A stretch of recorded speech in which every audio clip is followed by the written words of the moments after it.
नमस्कार सभी को, मैं Navneet Gautam's classes of physics में आप सभी का स्वागत करता हूं।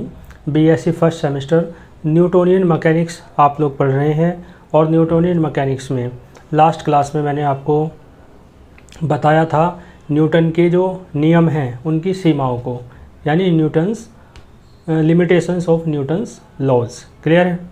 और फिर मैंने बताया था आपको कि न्यूटन का जो सेकंड लॉ है वो एक अनदर फॉर्म है, एक दूसरा रूप है किसका, मतलब न्यूटन का जो फर्स्ट लॉ है वो सेकंड लॉ का ही एक रूप है। ठीक है, वो क्वेश्चन आपने अच्छे समझ लिया होगा। आइए चलते हैं, नेक्स्ट हेडिंग है और बहुत इंपॉर्टेंट टॉपिक है, थोड़ा सा समझने का भी है, थोड़ा सा लेंथी भी है, तो ध्यान से समझेंगे पूरे मन से। तो हेडिंग है फ्रेम ऑफ रेफरेंस। आपने पढ़ा है जिसे आप निर्देश तंत्र कहते हैं, और फ्रेम ऑफ रेफरेंस में मैंने बताया इनर्शियल फ्रेम ऑफ रेफरेंस है, जड़त्व निर्देश तंत्र, और non inertial frame of reference है जिसे आप कहते हैं अजड़त्व निर्देश तंत्र। जो non inertial frame of reference होता है वो है ना एक्सेलरेटेड होता है और साथ में रोटेटिंग होता है। ठीक है, यानी त्वरित होता है और घूर्णी होता है। तो आज हम रोटेटिंग फ्रेम ऑफ रेफरेंस पढ़ने वाले हैं, यानी नॉन इनर्शियल है ना नॉन इनर्शियल या अजड़त्व जो फ्रेम ऑफ रेफरेंस है उसे हम पढ़ने वाले हैं। तो हेडिंग आप लिखेंगे और ये इस नाम से आता है रोटेटिंग फ्रेम ऑफ रेफरेंस। ठीक है, हिंदी में कहेंगे घूर्णी निर्देश तंत्र, है ना। और इसी के साथ आपको पढ़ना है यूलर फोर्स क्या होता है। ठीक है जी, और कोरियोलिस फोर्स क्या होता है,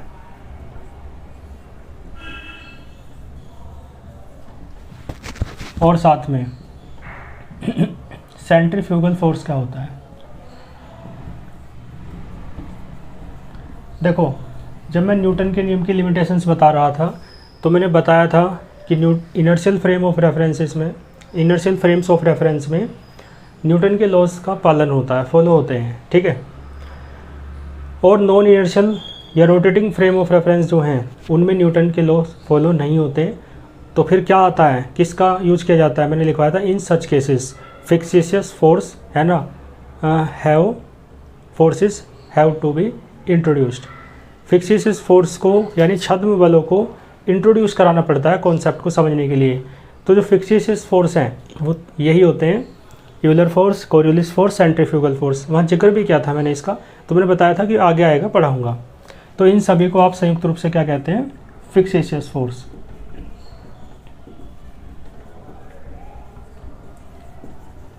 छद्म बल हिंदी में कहेंगे फिक्सिशियस फोर्स को। ठीक है, इन बलों के नाम तो यूलर और कोरियोलिस है ना रहेंगे। इसका नाम हिंदी में है अपकेंद्र बल, सेंट्रीफ्यूगल फोर्स, जो अभिकेंद्र बल का अपोजिट होता है, सेंट्रीपिटल फोर्स का अपोजिट होता है। ठीक है, तो आइए इसे समझते हैं। डायग्राम पहले इसका समझ लीजिए। फ्रेम ऑफ रेफरेंस मैंने बताया था सेट होता है कोऑर्डिनेट एक्सिस का, तो ये एक्स एक्सिस, ये वाई एक्सिस और ये आपका जेड एक्सिस। ठीक है, ये ओरिजिन है और ये फ्रेम ऑफ रेफरेंस है एस, और ये इनर्शियल है। इनर्शियल का मतलब है ये अनएक्सेलरेटेड है, अत्वरित है, त्वरण नहीं है, इसमें एक्सेलरेशन नहीं है।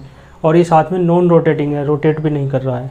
ठीक है, तो ये क्या है, इनर्शियल फ्रेम ऑफ रेफरेंस। तो मैं लिख देता हूँ लेट कैपिटल एस बी ए, बल्कि एन आएगा, N inertial frame of reference. ठीक है, यानी कैपिटल एस क्या है, एक जड़त्व निर्देश तंत्र है विद कोऑर्डिनेट एक्सिस, जिसकी है ना निर्देशांक अक्ष क्या क्या है, X, Y and Z. Clear हो गया। कोई एक इनर्शियल फ्रेम ऑफ रेफरेंस है जिसके कोऑर्डिनेट एक्सिस है एक्स, वाई, जेड। ठीक है, एंड और देखो एक दूसरा फ्रेम ऑफ रेफरेंस भी मानेंगे जो रोटेटिंग होगा, इससे बना देता हूँ ब्लैक से, ठीक है। वो भी ऐसे ही रखा था लेकिन वो थोड़ा घुमा दिया थीटा एंगल पे, तो घूमेगा तो मान लो ऐसे घूम रहा है, तो जो एक्स एक्सिस उसकी ऐसे थी ना, अब थोड़ी ऊपर चली जाएगी ऐसे, ठीक है। तो ये उसकी एक्सिस हो गई एक्स डैश। मान लो कितना एंगल घूमा, थीटा। उसकी जो वाई एक्सिस यहाँ थी अब यहाँ पहुँच जाएगी, समझिए। और जो जेड एक्सिस थी वो थोड़ी इधर आ जाएगी, तो ये वाई एक्सिस, वाई डैश कह दो, एक्स है ना ये, तो इसे एक्स डैश कह दिया, ये वाई है तो ये वाई डैश कह दिया, ये जेड है तो इसे जेड डैश कह दिया, ठीक है। और इस फ्रेम ऑफ रेफरेंस का जो नाम है वो है एस डैश। ये रोटेटिंग फ्रेम ऑफ रेफरेंस है, ठीक है। रोटेटिंग यानी घूर्णन गति कर रहा है। कितने एंगल से चल रहा है ये, थीटा एंगल, तो मतलब घूमा है किसी टाइम इंस्टेंट। और कितनी एंगुलर वेलोसिटी से घूम रहा है, तो एंगुलर वेलोसिटी है ओमेगा, कोणीय वेग कितना है इसके घूमने का, ओमेगा। बातें समझ में आ रही हैं, ठीक है। तो इस फ्रेम ऑफ रेफरेंस की भी लैंग्वेज लिख देते हैं, ठीक है। एस की तो लिख दी and, S dash be an another frame of reference. S dash क्या है, एक दूसरा फ्रेम ऑफ रेफरेंस है, ठीक है। और जिसके कोऑर्डिनेट एक्सिस क्या है, क्या क्या है, तो having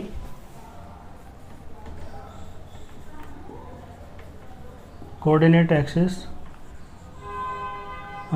x dash comma Y dash and Z dash, ठीक है।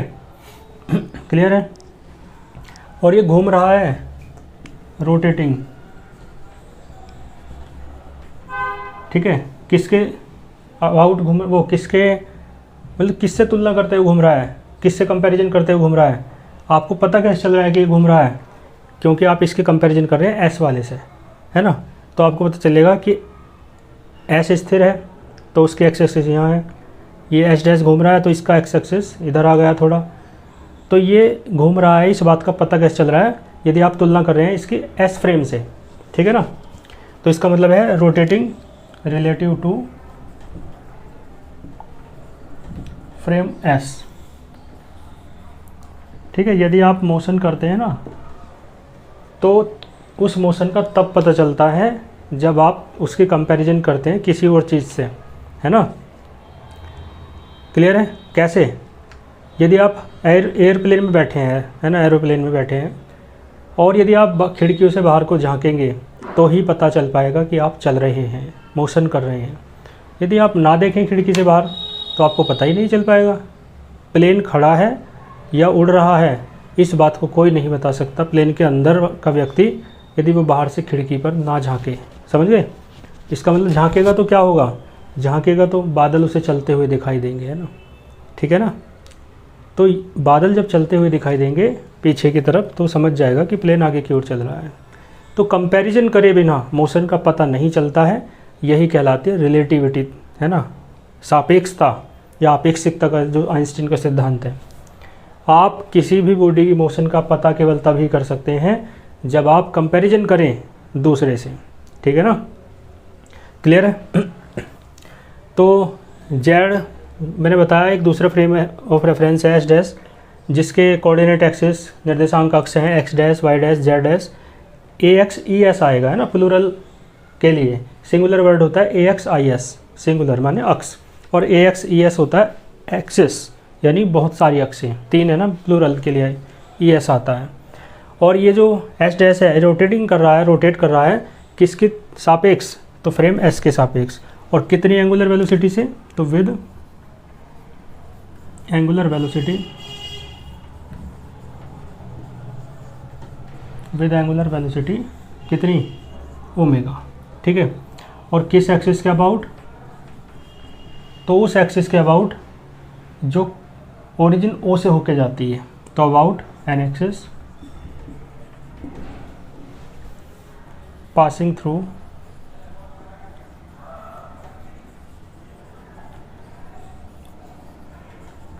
ओरिजिन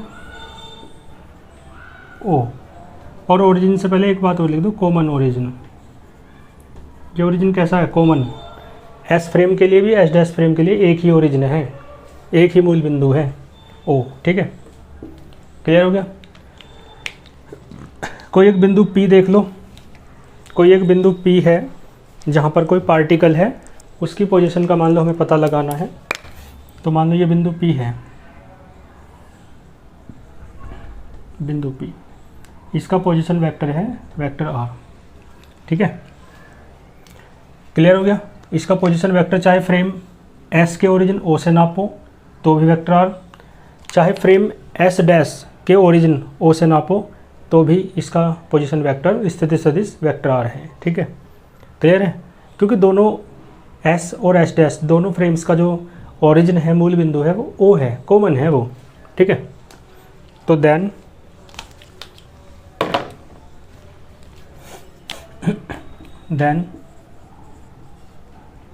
पोजीशन वेक्टर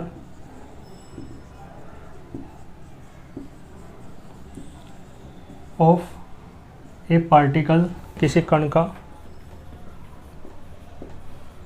है ना, किसी कण का स्थिति सदिश विद रेस्पेक्ट टू, बल्कि कौन सा पार्टिकल, जो कहाँ पर है, पॉइंट ओ पर, तो एट पॉइंट पी, हाँ जो पॉइंट पी पर है ना। ठीक है, और विद रेस्पेक्ट टू, ये पूरा लिख दियो, विद रेस्पेक्ट टू, ये शॉर्ट में लिख दिया मैंने, with respect to frame S. Frame S के लिए बात कर लो पहले। तो फ्रेम एस के है ना सापेक्ष, या फ्रेम एक्स के ये सापेक्ष को क्या बोलते हैं, रेस्पेक्ट में। जब आप पोजीशन वेक्टर देखेंगे पॉइंट पी पर रखे पार्टिकल का, तो वो हो जाएगा, आपको पता ही होना चाहिए भाई। मान लो पॉइंट पी की जो डिस्टेंस है एक्स एक्सिस पे स्मॉल एक्स है, मान लो वाई एक्सिस पे स्मॉल वाई है, और जेड एक्सिस पे मान लो स्मॉल जेड है। तो कोऑर्डिनेट्स क्या हो जाएंगे, निर्देशांक X comma Y comma Z. ठीक है, और निर्देशांक कोऑर्डिनेट्स की हेल्प से आप निकालते हैं वेक्टर आर, तो वो लिखते हैं एक्स आई कैप प्लस वाई जे कैप प्लस जेड के कैप। ठीक है, इतना तो पता होगा ना, 11वीं क्लास में पढ़ा होगा आपने, मैथ्स में भी और फिजिक्स में भी। आई कैप जे कैप के कैप क्या है, ना पता हो तो वेयर करके लिख लेना। ऑर्थोगोनल यूनिट वेक्टर्स है ना, about X axis comma Y axis and Z axis respectively, यानी एक्स अक्ष वाई अक्ष तथा जेड अक्ष के क्या बोलेंगे, सापेक्ष नहीं के पर, बल्कि बोलेंगे के अनुदिश, के अनुदिश लंब कोणीय एकांक सदिश। ये क्या होते हैं, लंब कोणीय एकांक सदिश होते हैं, पता होगा इतना तो आपको। क्लियर है। वेक्टर आर कैसा है समझिए, इक्वेशन नंबर 1। फिर देखो position vector, position vector of same particle, वही पार्टिकल है, उसी का पोजीशन वेक्टर निकाल रहे हैं दोबारा, है ना, जो कहाँ पर है, एट पॉइंट पी, लेकिन इस बार विद रेस्पेक्ट टू, इस बार फ्रेम एस डैश के रेस्पेक्ट में निकाल रहे हैं। डैश को प्राइम भी बोलते हैं, है ना, तो कंफ्यूज मत होना। वेक्टर आर बराबर, यहाँ डैश आ जाएगा सब जगह, क्योंकि एस डैश के लिए बात कर रहे हैं, तो एक्स डैश है ना। और देखो इसका यूनिट वेक्टर आई कैप था एक्स एक्सिस का, इसका जे कैप और इसका के कैप, ये तो पता होगा ना, इनके ऑर्थोगोनल यूनिट वेक्टर्स होते हैं, एक लंब कोणीय एकांक सदिश। तो इसका क्या हो जाएगा, I dash I cap dash है ना, ये आई कैप तो आई कैप डैश, क्योंकि डैश आ रहा है ना इसमें, एस डैश फ्रेम है। ऐसे ही इसका क्या हो जाएगा, जे डैश कैप, और इसका क्या हो जाएगा, के डैश कैप। समझ गए। हालांकि भीड़ हो जाएगी तो डायग्राम में मत दिखाना ही है ना, ये तो मैंने वैसे ही बता दिया आपको। तो एक्स डैश ये हो जाएगा I dash cap plus Y dash J dash cap plus Z dash K dash cap. Equation number 2। Clear हो गया। इसका एक स्क्रीनशॉट ले लो, फिर चलते हैं आगे।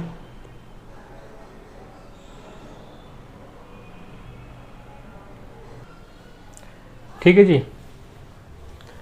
मैं रफ कर देता हूँ लैंग्वेज, आपने स्क्रीनशॉट ले लिया होगा।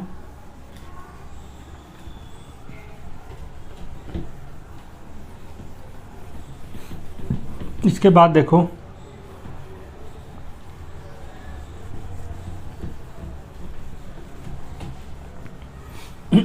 देखो इक्वेशन सेकंड जो है ना, इसका डिफरेंशिएट करो विद रेस्पेक्ट टू टी।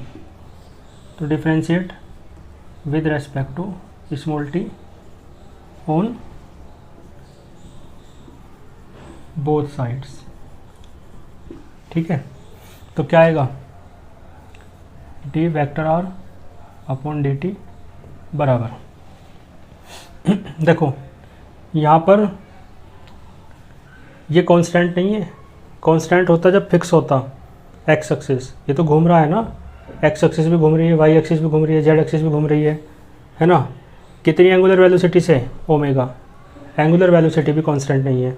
तो इसका मतलब है एक्स डैश तो वेरिएबल है ही, साथ में यहाँ पे आई डैश कैप भी वेरिएबल है। ठीक है, तो इसका मतलब दोनों ही वेरिएबल हैं। तो फर्स्ट सेकंड मान के जो डिफरेंशियल करते हो ना दो टर्म्स के लिए, वो वाला फॉर्मूला लगाना पड़ेगा, यू वी वाला है ना। तो first function as it is, differential of second function, तो D I dash cap upon D T. ठीक है, first function as it is differential of second function plus second function as it is differential of first function. तो पहले का differential करोगे तो D X dash upon D T. ठीक है, और आई डैश कैप ऐसे रहेगा। बात आई समझ में? इसका डिफरेंशियल हो गया, इसी प्रकार इसका कर दो। ठीक है, अब तो बोलने की जरूरत नहीं, कर लोगे खुद।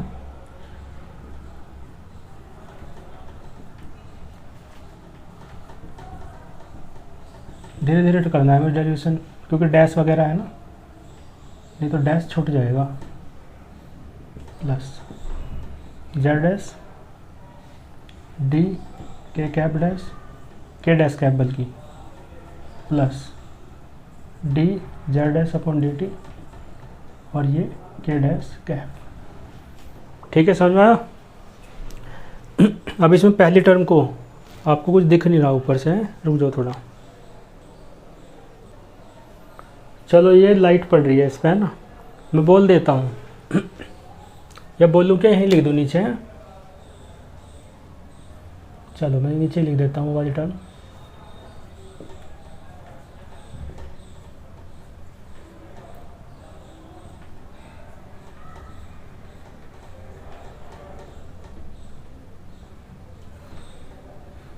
ठीक है, और इससे पहले टर्म ये रही।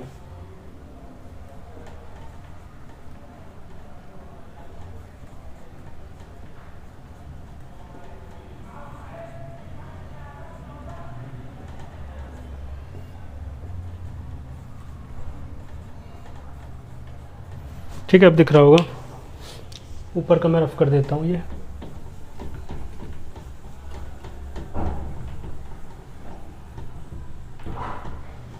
समझ गए? इसी का डिफरेंशियल क्या है आपको समझ में आ गया होगा कैसे हुआ है। ठीक है, तीनों टर्म दिख रही है। तो इसका डिफरेंशियल क्या है तो ये, इसका डिफरेंशियल क्या दोनों का तो ये, और इसका डिफरेंशियल क्या तो ये। ठीक, सेम एक जैसे वाले एक साथ कर लो। ये तीनों एक साथ कर लो। तो x dash D I dash cap upon D T, ये आया यहाँ पे, प्लस ये वाई डैश डी जे, हाँ कैप भी लगाना है, dash cap upon D T. ठीक है, ये भी लिख लिया। प्लस अगला Z dash D K dash cap upon D T. Clear है? ये लिख लिया। आप अगले लास्ट के तीनों दूसरे ब्रैकेट में लिख लो। तो D X dash upon D T I dash cap plus ये लिख लिया है ना। ये वाला लिखो, D Y dash upon D T J dash cap, है ना, ये लिख लिया। प्लस ये वाला D Z dash upon D T K dash cap. ठीक है, तो डी वेक्टर, देखो एक काम कर लो, dr/dt क्या होता है, वेक्टर v हो जाएगा। ठीक है, क्लियर हो गया। भाई डिस्प्लेसमेंट अपॉन टाइम इंटरवल क्या होता है, वेक्टर v, है ना, यानी कि वेलोसिटी। और चूंकि इधर वाली जो बात चल रही है एस फ्रेम में चल रही है ना, r, तो यहाँ आप vs लिख सकते हो। और ये जो है ये वाली वेलोसिटी, यहाँ पे डैश डैश आ रहा है सब में, तो इसे आप vs डैश लिख लोगे। ठीक है, क्लियर हो गया। तो ये vs क्योंकि यहाँ पे डैश नहीं था, और चूंकि इनमें सब में डैश है, dx'/dt ये क्या है, वेलोसिटी का x कंपोनेंट है, ये वेलोसिटी का y कंपोनेंट है, ये वेलोसिटी का z कंपोनेंट है। कंपोनेंट मतलब घटक। तो इससे जो वेलोसिटी बनेगी वो कौन सी वेलोसिटी बनेगी, देखो ये बनेगा vx' i dash cap plus vy dash j dash cap plus vz dash K dash cap. और ये वेलोसिटी जो बनेगी, इसमें सब में चूँकि डैश आ रहा है तो s डैश vs डैश हो जाएगा ये। तो इस सारे के स्थान पे डायरेक्ट में vs डैश लिख देता हूँ। ठीक है, और ये first term as it is रख लो। क्लियर है।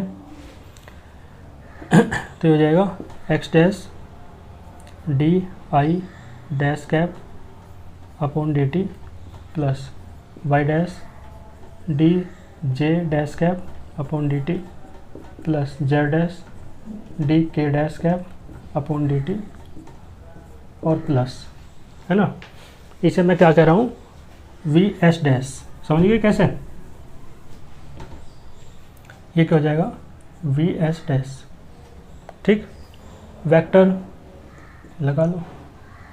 ठीक है, वेलोसिटी है तो वेलोसिटी वेक्टर क्वांटिटी होती है। और वेयर करके बता दो जो आपने किया है।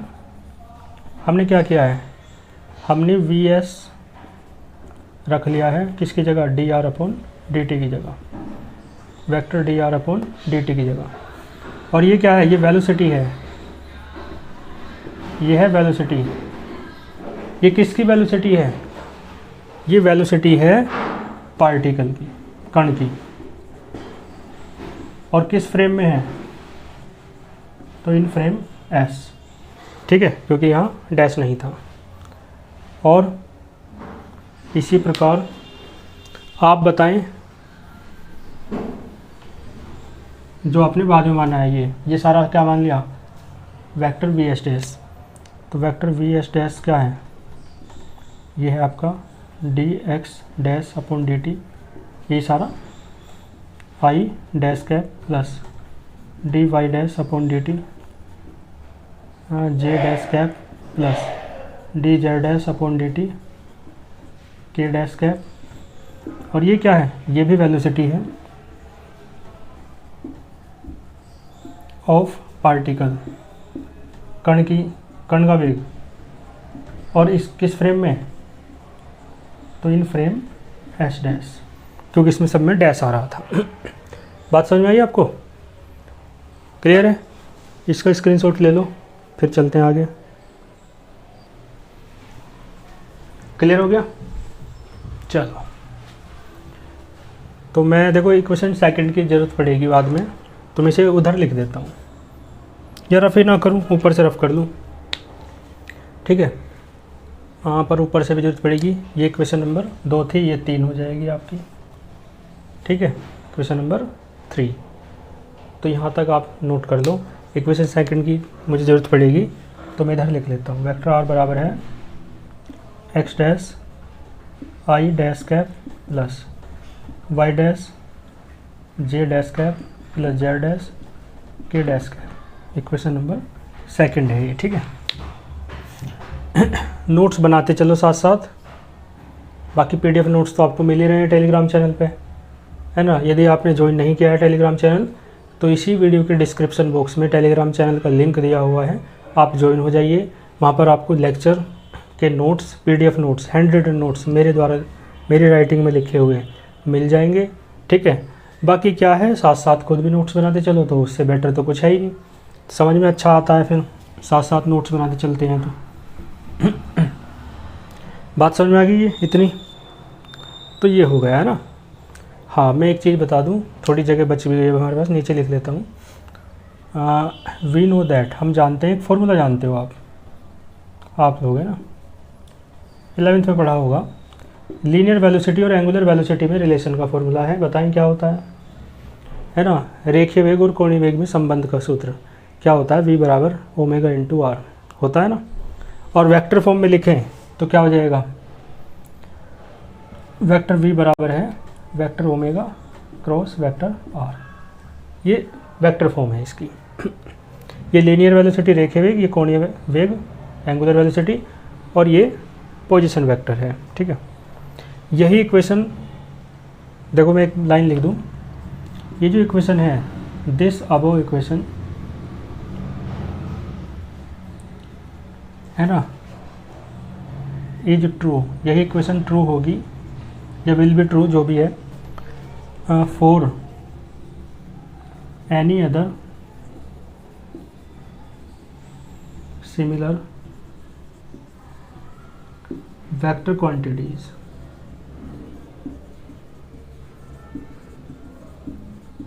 ठीक है, अन्य जो सदिश राशियां हैं इसके जैसी ही, वेक्टर आर के जैसी ही, या मतलब इनके जैसी ही, उनके लिए भी ये इक्वेशन ट्रू होगी।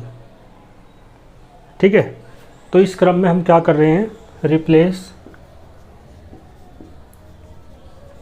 Vector R by I cap. ठीक है, इसे किससे रिप्लेस कर रहे हैं, आई कैप से। ठीक,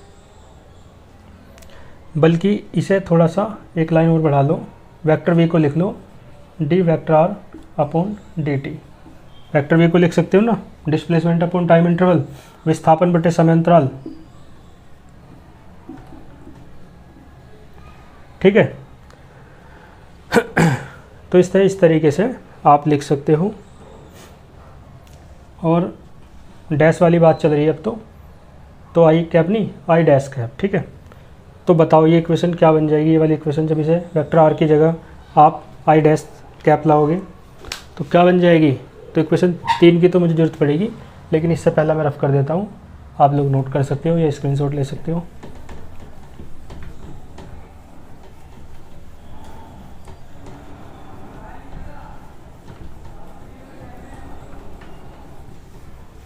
ठीक है, इस इक्वेशन में ये रख दो, आर वेक्टर आर की जगह डी। क्यों रख रहे हैं, क्योंकि आवश्यकता पड़ रही है, पड़ेगी आवश्यकता, कैसे पड़ेगी आगे समझ में आएगा, मतलब इसकी नीड है रखने की। और कैसे रख सकते हैं, तो मैंने बताया, वेक्टर क्वांटिटी जो वेक्टर आर के सिमिलर है उसी के जैसी है। वेक्टर आर क्या है, एक तरीके से वेक्टर है ना, पोजीशन वेक्टर, तो ये भी एक तरीके से क्या है, वेक्टर ही तो है ना। कोणीय ऑर्थोगोनल, इसे बोलते हैं ऑर्थोगोनल यूनिट वेक्टर, तो इसे इससे रिप्लेस किया जा सकता है। तो वेक्टर आर की जगह क्या आ जाएगा, D I dash cap upon D T. ठीक है, बराबर किसके है, ओमेगा क्रॉस वेक्टर आर की जगह आई डैश कैप। बात समझ में आ गई, कैसे वेक्टर आर की जगह क्या रख दिया, आई डैश कैप, है ना। और सिमिलरली इसी प्रकार आई डैश कैप की जगह जे डैश कैप भी रख सकते हो, तो इसका क्या आ जाएगा, ये आ जाएगा। सिमिलरली के डैश कैप रख सकते हो, तो क्या हो जाएगा, ये हो जाएगा। बात आई समझ में। तो ये जो वैल्यू है, ये इन तीनों की वैल्यू कहाँ रख दो, थर्ड में, ए 1 2 3, ये तीनों दिख रहे हैं थर्ड में, तो इन तीनों की वैल्यू कहाँ पे रख देंगे हम, इक्वेशन नंबर 3 में। कहाँ से, इक्वेशन नंबर 4 से। इन तीनों को संयुक्त रूप से इक्वेशन नंबर 4 मान सकते हो। ठीक है, तो मैं नीचे का रफ कर देता हूँ।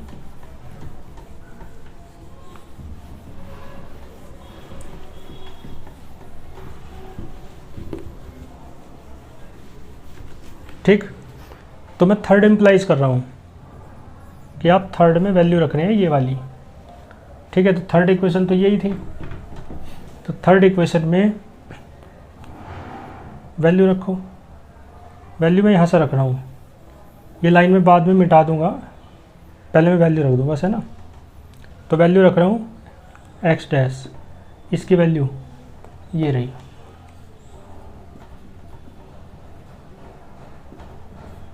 ठीक हो गया, प्लस वाई डैश, इसकी वैल्यू ये रही,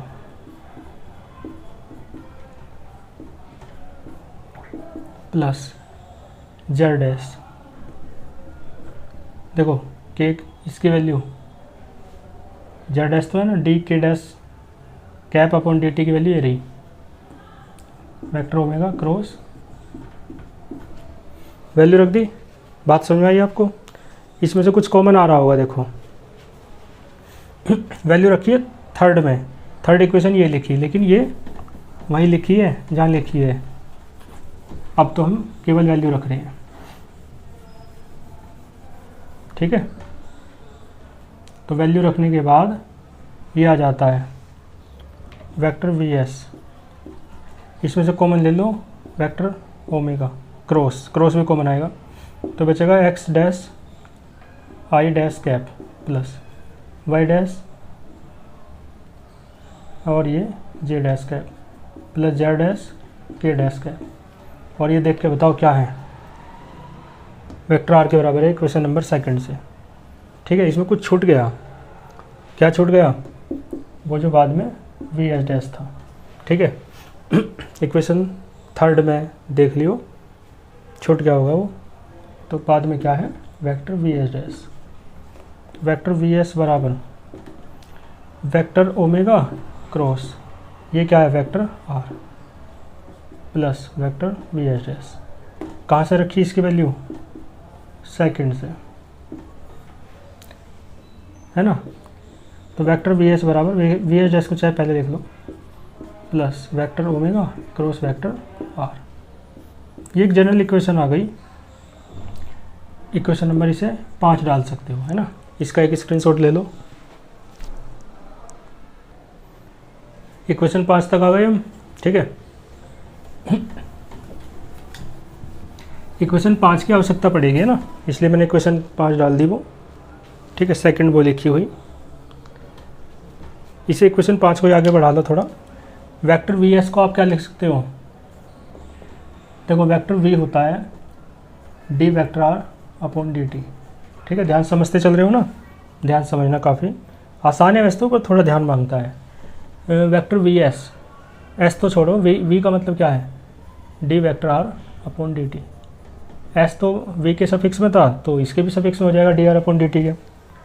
ऐसे ही यहाँ भी वी की जगह रख दिया D R upon D T, H dash suffix में था उसके एस के, मतलब ये एच डैश सफिक्स में था वी के, अब भी इसके सफिक्स में है D R upon D T के, plus vector omega cross vector R. Clear हो गया?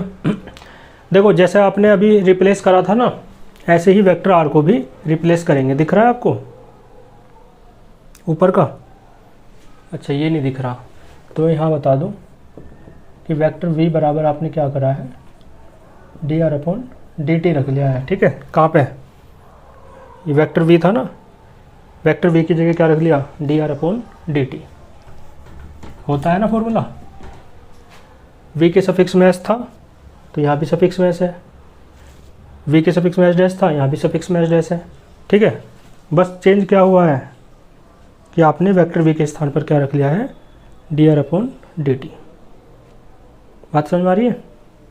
चलो नीचे चलते हैं। तो मैं कह रहा हूँ ये जो क्वांटिटी है ये सिमिलर होगी दूसरी वेक्टर क्वांटिटी के, जैसा मैंने अभी बताया कि रिप्लेस करेंगे तो जो ऊपर वाली इक्वेशन है ये दूसरी इसी के जैसी क्वांटिटी के लिए कैसी होगी? ट्रू होगी। तो मैं ये बात लिख देता हूँ, the above equation is true for any other similar quantities,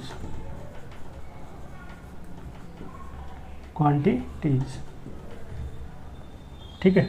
वही वाली बात जो अभी एक बार पहले भी करी थी ना ऐसी, तो रिप्लेस, वहाँ पे वेक्टर आर को आई डैश कैप से रिप्लेस किया था, यहाँ पे वेक्टर आर को रिप्लेस कर दो बाई वेक्टर वी एस। ठीक है, वेक्टर वी एस से। ठीक हो गया, तो ये हो जाएगा D vector V S upon D T. S तो बाहर है, एस बाहर होने से फ़र्क नहीं पड़ता, एस हटा देंगे अभी। तो आप क्या कर रहे हैं, वेक्टर आर की जगह वेक्टर वी एस रख रहे हैं, तो इधर रख दिया, इधर रखो, देखो D vector V S upon D T. ठीक है, सफिक्स में एच डैश है, plus vector omega cross vector R की जगह वेक्टर वी एस। बात समझ में आई? Equation number 6। ठीक है, तो आप एक काम करेंगे, put the value of vector V S. Vector V S की वैल्यू रखो इक्वेशन 5 से इक्वेशन 6 के आर एच एस में। तो put the value of vector V S in R H S of equation 6। ठीक है, और कहाँ से रख रहे हैं, तो मैंने बताया इक्वेशन 5 से। 5 में देखो, है ना, आपने लिखी होगी ना। तो केवल आरएचएस में रख रहे हैं यार, ये तो ऐसा कैसे ही रहेगा। एस यहाँ भी है, यहाँ भी है, दो जगह लिखने से फ़ायदा नहीं है, एक ही जगह लिखा रहने दो ऊपर। ठीक है, यहाँ देखो वी एस की वैल्यू क्या थी इक्वेशन 5 में। इक्वेशन 5 में मैं इधर लिख देता हूँ, वेक्टर वी एस था vector V S dash plus vector omega cross vector R. ये इक्वेशन नंबर 5 थी। तो यहाँ देखो D upon D T, vector V S की वैल्यू वो वाली रखो, vector V S dash plus vector omega cross vector R. ठीक, क्लियर हो गया। और बाहर क्या है, एस डैश। ठीक है, D upon D T, vector V S की वैल्यू रख दी वहाँ से 5 से, और बाहर एस डैश है plus vector omega cross vector V S की यहाँ भी वैल्यू रखो, तो vector V S dash plus vector omega cross vector R. कहाँ से रखी, 5 से, इक्वेशन नंबर 6 के राइट हैंड साइड में इधर। ठीक है, ये D vector V S upon D T ऐसा कैसे रहने दो। इसमें देखो ये डी अपॉन डी टी इसके साथ चला जाएगा, तो D vector V S dash upon D T. ठीक है, सफिक्स में एस डैश लगाने की जरूरत नहीं है, क्योंकि यहाँ भी एस डैश है, यहाँ भी एस डैश है, एक ही बार रहने दो जैसे इधर करा था, प्लस। अब देखो ये डिफरेंशियल इसका हो जाएगा vector omega cross vector R का, तो first function as it is है ना, दूसरे का डिफरेंशियल, तो D vector R upon D T plus, देखो फर्स्ट फंक्शन ऐसा कैसे ही, दूसरे का डिफरेंशियल प्लस दूसरा ऐसा कैसे ही, और पहले का डिफरेंशियल, है ना। तो यहाँ डी आर मतलब आर का करा, अब ओमेगा का हो जाएगा, तो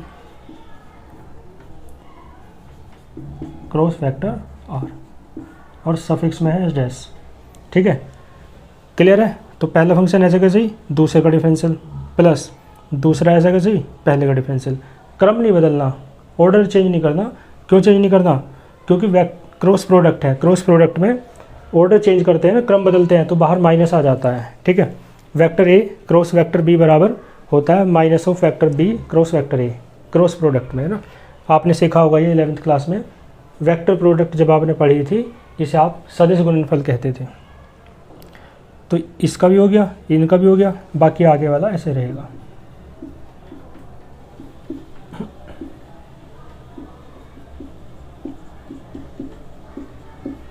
ठीक होगी जी। इसे आप D we S upon D T, velocity upon time interval, change in velocity upon time interval क्या होता है, वेग परिवर्तन, मतलब वेग परिवर्तन की दर या वेग में परिवर्तन बटे समय अंतराल क्या होता है, एक्सेलरेशन, त्वरण। ये हो जाएगा वेक्टर ए एस, और ये हो जाएगा वेक्टर ए एस डैश। ठीक है, प्लस यहाँ देखो vector omega cross D R upon D T होता है वी वेलोसिटी, और एस डैश सफिक्स में है तो एच डैश इसके साथ लगा दो, ठीक है, प्लस ये ऐसे रख लो D omega upon D T cross vector R और बाहर है एच डैश। ठीक है, बात समझ में आई। D R upon D T V होता है, एच डैश बाहर था वो इसके साथ आ गया, प्लस इसकी मल्टीप्लाई अंदर कर दो, इसकी इसमें कर दो, इसकी इसमें कर दिया और इसकी इसमें कर दो, प्लस वेक्टर ओमेगा क्रॉस, ये दोनों ऐसे रहेंगे, vector omega cross vector R. Clear हो गया। देखो एक और एक कितने हो गए भाई, ये x तो x क्या होगा 2x, तो रेक 2 हो जाएंगे ये, ठीक है जी। तो एक और एक कितना हो जाएगा, ये 2। तो वेक्टर as बराबर है वेक्टर as डैश प्लस इन्हें लिख लो तो 2 ओमेगा वेक्टर मतलब वेक्टर ओमेगा और वेक्टर vs डैश।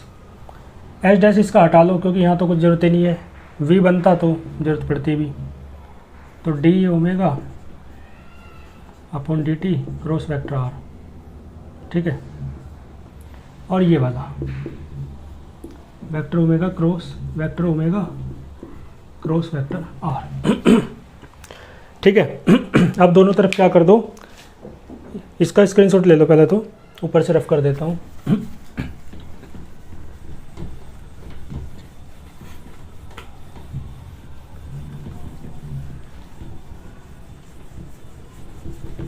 देखो दोनों तरफ क्या करो, स्मॉल m से मल्टीप्लाई कर दो ताकि एक्सेलरेशन बन रहा है ना तो फोर्स बन जाए। तो मल्टीप्लाइंग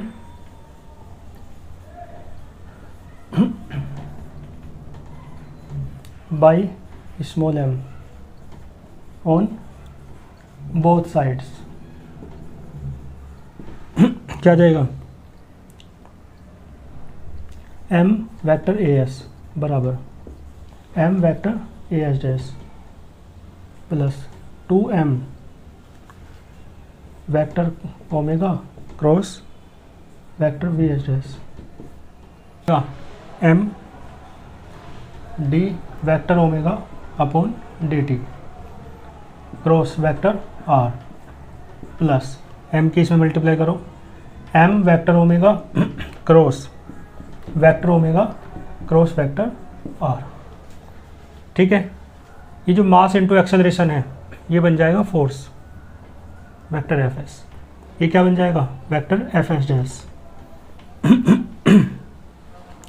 ये फोर्स है एस फ्रेम में और ये फोर्स है एस डैश फ्रेम में, ठीक है।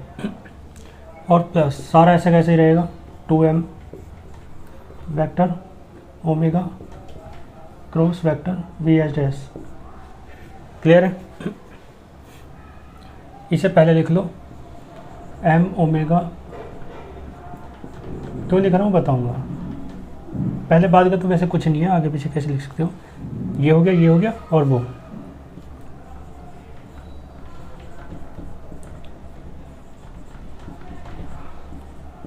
ठीक है।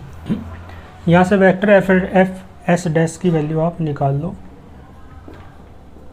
तो क्या आ जाएगा वेक्टर एफ एस, और ये सारे आ जाएंगे माइनस में, माइनस का 2m vector omega cross vector V S dash, ठीक है। ये माइनस में m vector omega cross vector r, और ये भी माइनस में m D vector omega upon D T cross vector r, ठीक है। इसे बॉक्स बंद कर दो। यहाँ पे मैं आपको बता दूँ ये जो ये वाला फोर्स है माइनस का 2m vector omega cross vector V S dash, इसे बोलते हैं कोरियोलिस फोर्स, ठीक है। हेडिंग में लिखा है ना कोरियोलिस फोर्स क्या है, तो ये वाला फोर्स कहलाता है कोरियोलिस फोर्स। और ये जो ये वाला है दूसरा माइनस का m और vector omega cross vector r, इसे बोलते हैं सेंट्रीफ्यूगल फोर्स, ठीक है, कोरियोलिस बल, और इसे हिंदी में कहते हैं आप केंद्र बल, आप केंद्रीय बल। या तीसरे वाला जो है माइनस का m D vector omega upon D T cross vector r, इसे बोलते हैं यूलर, स्पेलिंग चेक कर लीजिएगा यूलर की, यूलर फोर्स। ठीक है जी। और इन तीनों फोर्सेस को ही आप संयुक्त रूप से कहते हो फिक्सेशियस फोर्स, OUS, फिक्सेशियस फोर्स, छद्म बल हिंदी में कहते हैं। ठीक है, तो नीचे लिख देना all these 3 forces are known as fictitious force. ये ऐसे करके लिख सकते हो नोट्स में, कैसे कर लो, है ना। ठीक हो गया। और यूलर फोर्स के बारे में एक लाइन यहाँ मैं लिख दूँ, वैन, ये तब कब एग्जिस्ट करता है यूलर फोर्स, ये तब एग्जिस्ट करता है वैन ये जो फ्रेम एच डैश है ना, ये रोटेटिंग तो हो लेकिन यूनिफॉर्म मोशन से रोटेट कर रहा हो, तो वैन फ्रेम एच डैश, देखो ये सारे बल ही तब एग्जिस्ट करते हैं जब आपका नॉन इनर्शियल या रोटेटिंग फ्रेम ऑफ रेफरेंस होता है, एच डैश होता है ना। एस फ्रेम ऑफ रेफरेंस जो इनर्शियल फ्रेम ऑफ रेफरेंस है उसमें ये बल एग्जिस्ट नहीं करते, ये बताया था ना न्यूटन के नियम की जब सीमाएं पढ़ा रहा था। तो when frame H dash is, है ना, इन नॉन यूनिफॉर्म मोशन, यानी ये यूलर फोर्स कब होगा, जब फ्रेम एस यूनिफॉर्म मोशन ना कर रहा हो, मोशन तो कर रहा है, रोटेट तो कर रहा है frame of reference H dash, लेकिन रोटेट भी इस तरीके से कर रहा है कि उसमें कुछ एक्सेलरेशन है, उसकी चाल समान नहीं है। यूनिफॉर्म मोशन का मतलब एक समान चाल नहीं है। ठीक है, इसका मतलब है उसमें एंगुलर वेलोसिटी, है ना, कांस्टेंट नहीं है, वो बदल रही है वेलोसिटी।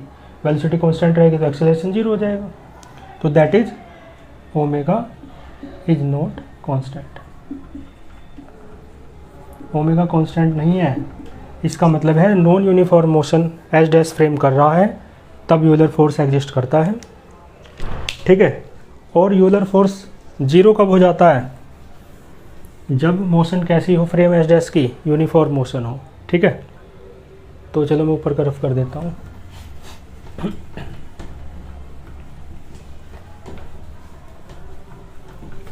देखो तीनों फोर्स की बारी बारी से बात कर लेते हैं। तो वैन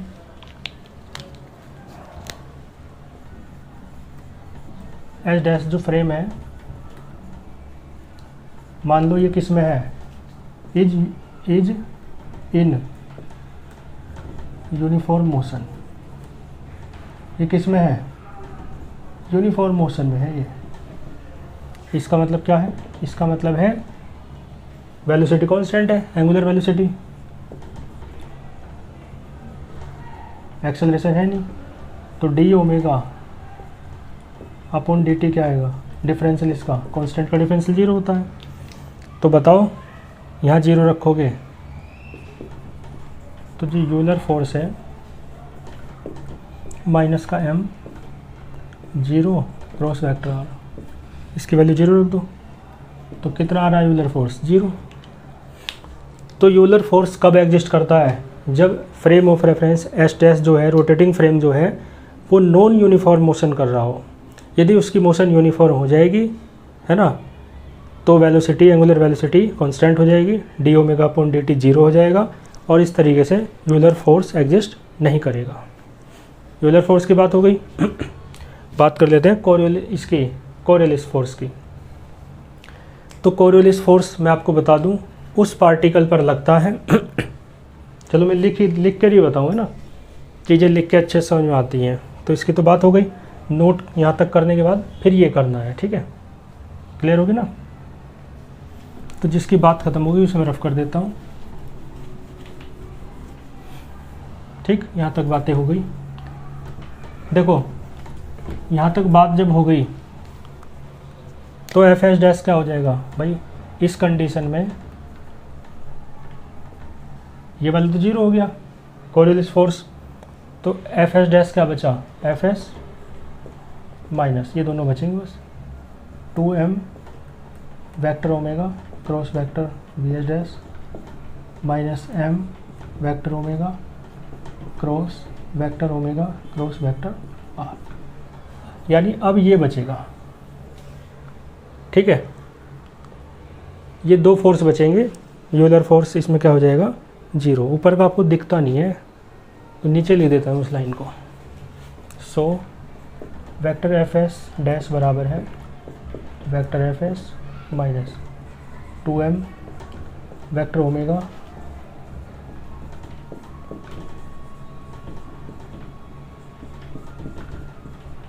ठीक है, बात समझ आई।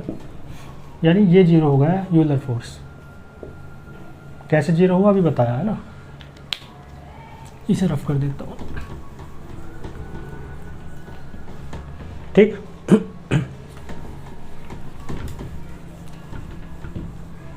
तो ये जो आपका ये फोर्स है, क्या नाम है इसका, कोरियोलिस फोर्स।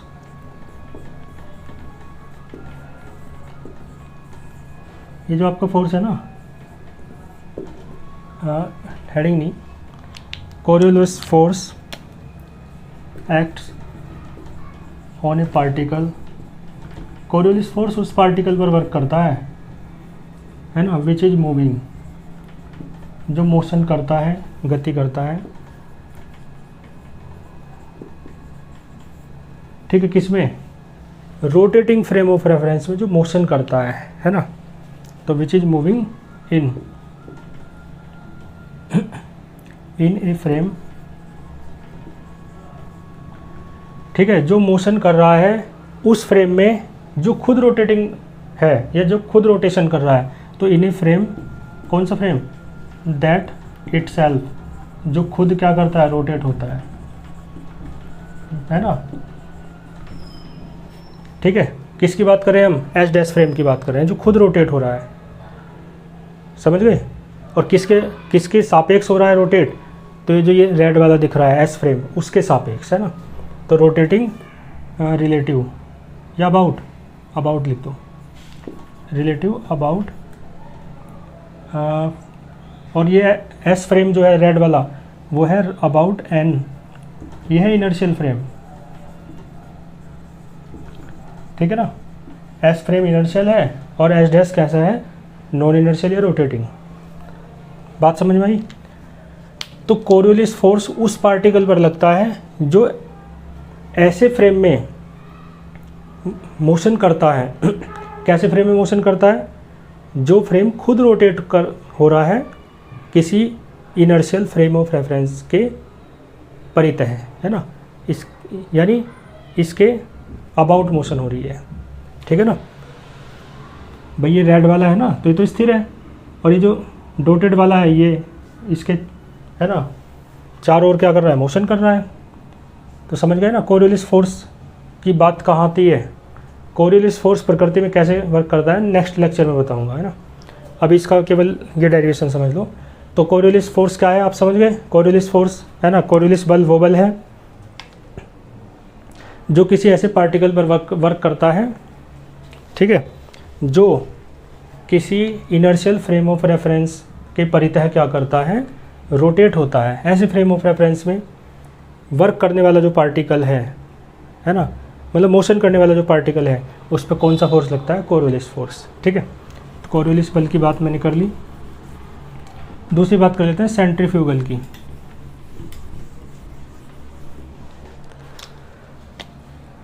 ठीक है, और यूलर की तो पहले ही कर ली है ना। तो सेंट्रीफ्यूगल,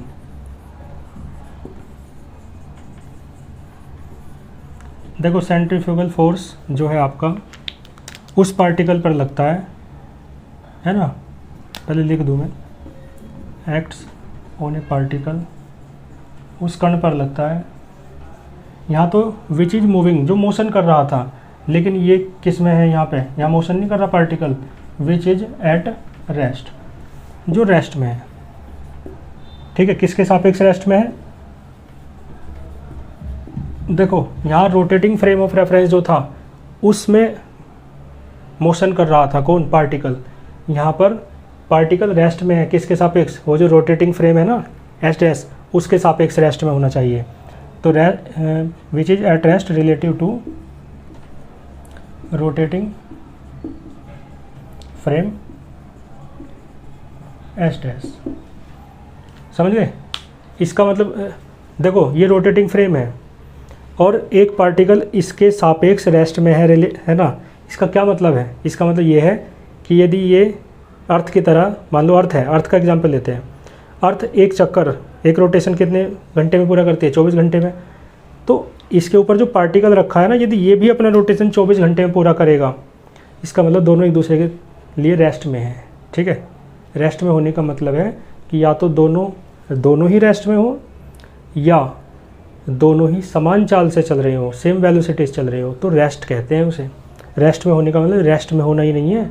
रेस्ट में होने का मतलब है कि कंपैरेटिवली स्पीड भी सेम है यदि दोनों की, तो रेस्ट में होगा, है ना। जैसे दो गाड़ी चल रही हैं, आपने कभी ये दृश्य देखा होगा, तो ड्राइवर गाड़ी पास में लाके समान स्पीड करके आपस में खिड़की में से कोई वस्तु का लेन देन कर लेते हैं, है ना।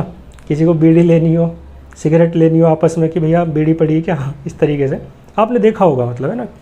मैंने खूब देखा है कि ड्राइवर एक पीछे था, लाएगा गाड़ी बराबर में, स्पीड इक्वल रखेंगे और खिड़की से सामान का लेन देन कर लेते हैं। इसका मतलब कैसे? जब स्पीड समान है तो दोनों एक दूसरे के लिए कैसे हैं? रेस्ट में है। समझ गए रेस्ट का मतलब? तो ये सेंट्रीफ्यूगल फोर्स, अपकेंद्रीय बल उस पार्टिकल पर लगता है जो पार्टिकल रेस्ट में है। और रेस्ट में किसके लिए है? रोटेटिंग फ्रेम ऑफ रेफरेंस जो एस डैश है उसके सापेक्ष रेस्ट में होना चाहिए। यानी रोटेटिंग फ्रेम ऑफ रेफरेंस यदि अर्थ है तो अर्थ 24 घंटे में घूमते, अर्थ का रोटेशन 24 ओवर्स में होता है ना, ऐसे ही पार्टिकल का रोटेशन भी 24 ओवर में ही हो यदि, तो रोटेटिंग फ्रेम एस डैश के सापेक्ष पार्टिकल किस में होगा? रेस्ट में होगा। बात आई समझ में आपको? तो जो सेंट्रीफ्यूगल फोर्स है उस पार्टिकल के ऊपर वर्क करता है जो रेस्ट में होता है। किसके कंपैरिजन में रेस्ट में होना चाहिए? जो रोटेटिंग फ्रेम एस डैश है। ठीक है, और सेंट्रीफ्यूगल फोर्स जो है उसका जो मैग्नीट्यूड है, ठीक है, एंड इट्स मैग्नीट्यूड, जो उसका परिमाण है ना, अभी ये अब केंद्र बल का वो बराबर होना चाहिए, मतलब होता है, होना क्या चाहिए? It's magnitude is equal to centripetal force, अभिकेंद्र बल के बराबर होता है। ठीक है, अभिकेंद्र बल जानते हैं आप, F बराबर mv²/r, है ना। सेंट्रीपिटल फोर्स 11th में पढ़ा होगा आपने, सेंट्रीपिटल फोर्स। लेकिन दोनों की डायरेक्शन अपोजिट होती है, बट डायरेक्शन इज अपोजिट।